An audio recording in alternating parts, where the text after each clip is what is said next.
మరి నేను అడిగేది ముఖ్యమంత్రి గారిని, ఇంతకంటే ఈ అన్నిటికంటే అద్భుతాన్ని ఏదో నేను ఆవిష్కరిస్తా అంటే దీని మీద వచ్చే రిటర్న్ ఆన్ ఇన్వెస్ట్మెంట్ ఎంత, రాష్ట్ర ప్రజలకు కొనగూరే ప్రయోజనం ఎంత, లాభం ఎంత, ఎవరి కోసం చేపడుతున్నావు మూసి చెప్పమని కోరుతా ఉన్నా. దీనివల్ల మురిసేటోళ్ళు ఎవరు, ఎగిరి గంతేసేటోళ్ళు ఎవరు, నిన్ను ఒత్తిడి పెడుతున్నది ఎవరు, నిన్ను అసలు ప్రజలకిచ్చిన వాగ్దానం అమలు చేయకుండా నువ్వు ఒక దిక్కేమో పైసలు లేవంటావు, పెన్షన్లు పెంచమంటే పైసలు లేవు. పక్క రాష్ట్రంలో చంద్రబాబు నాయుడు గారు పెంచలేదా? రాగానే 1 వీక్లో పెంచింది కదా 4000 పెన్షన్, నువ్వెందుకు పెంచుతలేవు? దానికేమో పైసలు లేవు. ఈరోజు వానాకాలం లాస్ట్ డే, ఇంతవరకు రైతు బంధు దిక్కులేదు. రైతులు అడుగుతున్నారు, అయిపోయింది మొత్తం పంటలు నాట్లేసినాం, సీజన్ అయిపోతుంది, ఎప్పుడు వస్తాయి పైసలని? దానికి సమాధానం లేదు.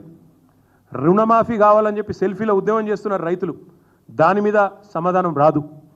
కొత్త హామీలు కాదు, ఉన్న హామీలు ఏమైనా మాకు 2 నెలలు పెన్షనే కొట్టినావు, దాని సంగతి ఏంటంటే చెప్పేటోడు లేడు. ఇందిరమ్మ రాజ్యం అన్నారు. మరి ఇందిరమ్మ రాజ్యంలో మీరు ఇండ్లు కట్టిస్తారని ఓట్లేసారు, ఇందిరమ్మ ఇండ్లు అని మీరే చెప్పినారు.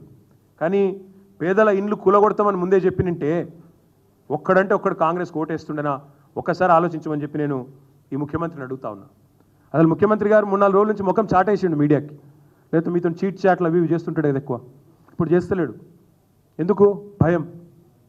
ఆతల ప్రజల ఆగ్రహం కట్టలు తెంచుకుంటున్నది, ప్రజలు ఆగ్రహ దగ్గరలో అవుతున్నారనే భయం అధికారులను ముంగడ పెడుతున్నారు. ఇది ఒక అలవాటు అయిపోయింది. అమెరికాలో బోగస్ కంపెనీలు తెచ్చిండు, వాళ్ళ అన్నగాడు 1000 కోట్ల పెట్టుబడి పెట్టే మొగాడు ఎప్పుడైపోయిండు, అన్ని పైసలు ఆడికెళ్ళి వచ్చినాయి, రేవంత్ రెడ్డి ఏమన్నా పంపించి ఆడికెళ్ళి తెప్పిస్తుండా అని విమర్శలు సోషల్ మీడియాలో రాగానే ఏం చేయాలి? జయేష్ రంజన్ రావాలి, రామకృష్ణారావు రావాలి, వాళ్ళు సంజాయిషి ఇవ్వాలి. ఇవాళ హైదరాబాద్లో మూసీలో ఈ రకంగా దుర్మార్గం ఎట్లా చేస్తారు, అరాచకం ఎట్లా చేస్తారంటే ఓ దానకిషోర్, ఓ రంగనాథ్ రావాలి. ఎందుకు నీ మంత్రులు ఎందుకు వస్తలేరు ముంగటికి? మంత్రులు ఎందుకో వచ్చి చెప్తలేరు మూసీ వల్ల గొప్పదనం, మూసీ ఎంత జనరంజకమైన ప్రాజెక్టు, మూసీ ఎంత అద్భుతమైన ప్రాజెక్టు, మూసీని చేయడం వల్ల రాష్ట్రం ఎట్లా మురిసిపోతుంది, దానివల్ల ఎన్ని అద్భుతాలు జరుగుతాయి, ఎందుకు చెప్పలేకపోతున్నారు? చేతనైతే లేదా, లేక సరుకు లేదా?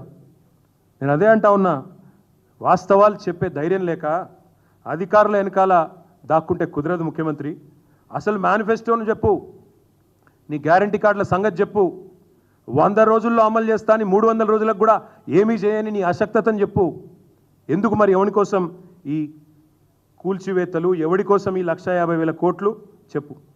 వాళ్ళు ఒక్కొక్కరు మాట్లాడుతూ ఉంటే, ఒక్కొక్కరు ఏడుస్తూ ఉంటే, చిన్న పిల్లలు 7 ఏళ్ల పిల్లలు 5 ఏళ్ల పిల్లలు ప్లకార్డులు తీసుకొని బడి బంద్ చేసి రోడ్డు ఎక్కితే ఒక మంత్రి అంటాడు 5,000 రూపాయల కోసమట మాట్లాడుతున్నారట సోషల్ మీడియాలో.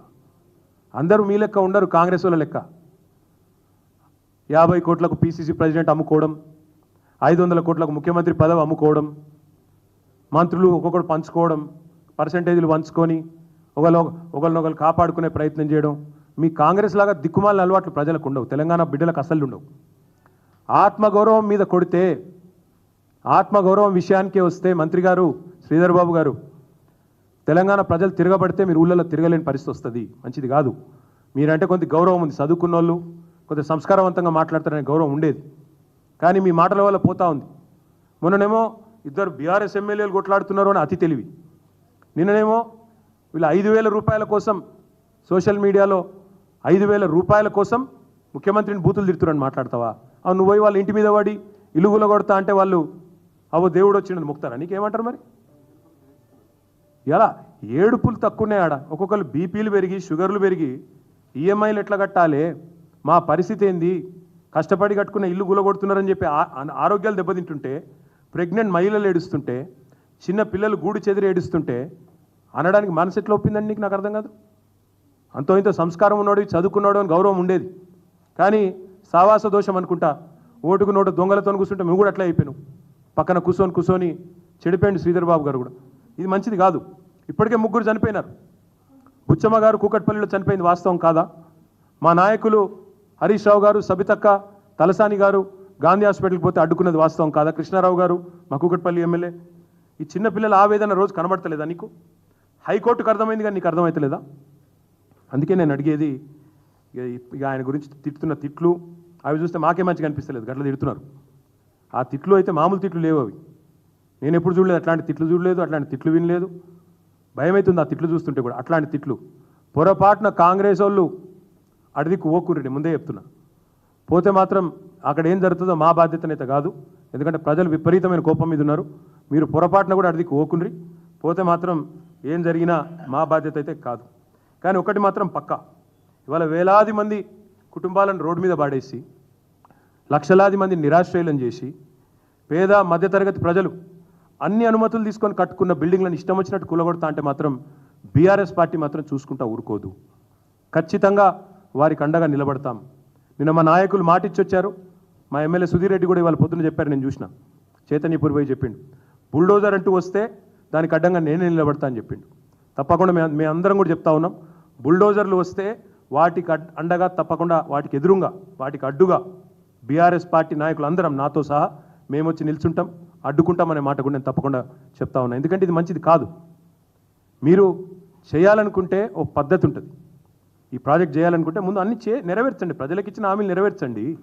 6 గ్యారంటీలు అమలు చేయండి, రైతు రుణమాఫీ పూర్తి చేయి, 6 గ్యారంటీలు అమలు చేసి అందరి ఖాతాల్లో పైసలేయి. ఆ తర్వాత 1,50,000 కోట్లు నీ అయ్యే జాగిరా, ఇష్టం వచ్చినట్టు ఖర్చు పెడతాననికే, ప్రజల సొమ్ము అది. నువ్వు ఉంటావు పోతావు రేపు. 1,50,000 కోట్లు నీ విలాసాలకు, నీ కాస్మెటిక్ హంగులకు, ఆడ పేద ప్రజలు చేస్తుంటే వాళ్ళ గూడి చెదిరి ఏడుస్తుంటే నువ్వు ఇష్టం వచ్చినట్టు నేను నా ఇష్టం వచ్చిన ప్రాజెక్టులు చేస్తా. ఎవడి కోసం చేస్తావు? ఎట్లా చేస్తావు?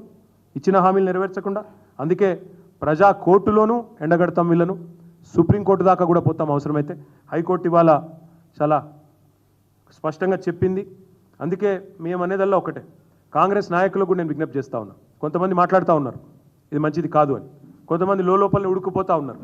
వాళ్ళకు కూడా విజ్ఞప్తి చేస్తూ ఉన్నా, ఈ పేదవాళ్ళ కన్నీళ్ళ దాటికి మీరు తప్పకుండా ఇబ్బంది పడతారు.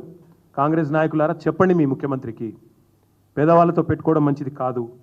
తప్పకుండా ఇవాళ తెలంగాణ ఉద్యమంలో ఈరోజు నిజంగా కరెక్ట్గా సాగరహారం జరిగి 12వ సంవత్సరం, ఈరోజు 12వ వార్షికోత్సవం సాగరహారం. మళ్ళీ మాకు అనుమానం వస్తుంది, మళ్ళీ అట్లాంటి ఉద్యమాలకి నిర్మించాల్సిన పరిస్థితి వస్తుందేమో అని. ఎందుకంటే ఒక్క దగ్గరగా చేస్తున్నది దాష్టికాలు. నిన్న చూసినాం సంగారెడ్డిలో డెమోలిషన్ చేస్తే ఆ రాయి వచ్చి, వీడియో వచ్చింది బయటికి, మీరు చూసింటారు. రాయి వచ్చి ఒక హోమ్ గార్డ్ అనుకుంటా ఆయన, పాపం ఆయన తల్లి చచ్చిపోయిండు. చనిపోయినరా లేక చనిపోయినని తెలియదా? క్రిటికల్గా ఉన్నారు, హాస్పిటల్లో ఉన్నారు. అంటే ఈ రకంగా అసలు ప్లానింగ్ లేదు, పద్ధతి లేదు, పాడు లేదు.